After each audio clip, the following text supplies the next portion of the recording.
YouTube thumbnails can be incredibly eye-catching. And cut. That's a wrap. With YouTubers specifically creating thumbnails to entice viewers to click. But have you ever wondered, where did this trend start?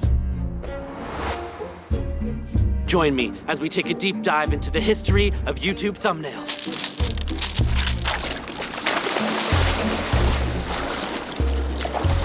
From humble beginnings to today's cringy clickbait designs.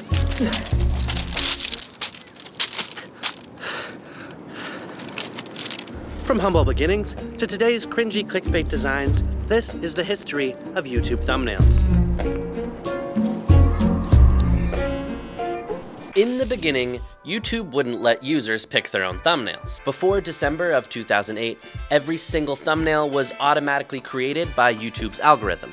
They were usually chosen from a random frame within the video, which could result in terrible, irrelevant images being displayed as the thumbnail. A common consensus is that the first video on YouTube was Me at the Zoo, uploaded by one of YouTube's founders, Jawed Karim, making this the first thumbnail you might see if you were scrolling YouTube in the first days. But that's not that exciting. I mean, this video has like 300 million views, and it's part of pretty much every single video essay about YouTube. What I find more intriguing are the famous viral videos from this era, like Charlie Bit My Finger, Evolution of Dance, and Fred. Oh my god, it's cold! All gaining millions of views, and they couldn't even choose their own thumbnail. To me, that's really cool. The algorithm chose a frame of their video that was so perfect that it just had to go viral. I mean, look at this guy. Just as captivating now as it was when I was 8. But I think in this era of early YouTube, views were more based on the quality of the video than the clickbaitiness of the thumbnail. After a while, people got tired of using random frames as their thumbnails, so YouTube decided to add a feature allowing you to select from a couple frames of your video to choose that as the thumbnail. This created a whole new process for creating videos, something that modern YouTubers know and love: clickbait. Let's move a bit forward from 2005 to 2010, because that's when YouTube introduced their standard size for thumbnails. At this point in time, YouTube was really gaining traction with like 2 billion views a day. It was time to start competing for these views and baiting clicks. For some, that meant fun thumbnails showing off what the video might look like. And for others, they would use shocking, racist, horrible imagery. For example, these Shane Dawson thumbnails are borderline criminal. Compare them to his videos from 2022, and you can really tell what era of YouTube they're from.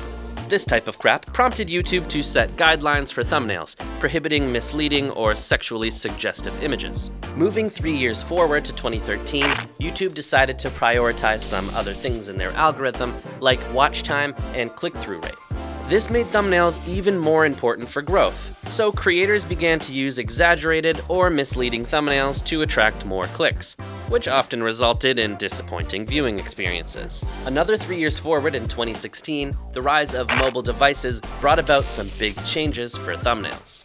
With smaller screens to work with, creators had to work hard to make their thumbnails stand out and catch viewers' attention, using bold colors, high contrast images, and larger text overlays to grab the viewer's interest. Going forward again to 2020, YouTube releases Shorts, creating a whole new type of vertical thumbnail that people can use for those specific videos. Similar to Instagram and TikTok, these thumbnails give you a pretty good idea of what you're about to watch. It's kind of interesting that YouTube Shorts are actually closer to the thumbnails of old than ever before. So we've made it to present time, 2023. Most of us are pretty used to clickbait thumbnails.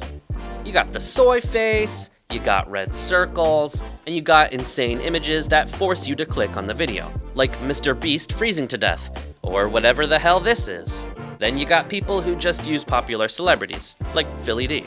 Clickbait is interesting to me because sometimes we just can't pinpoint what makes a thumbnail so compelling. Sometimes it just works. Question is, will it continue to work in... Yeah, probably.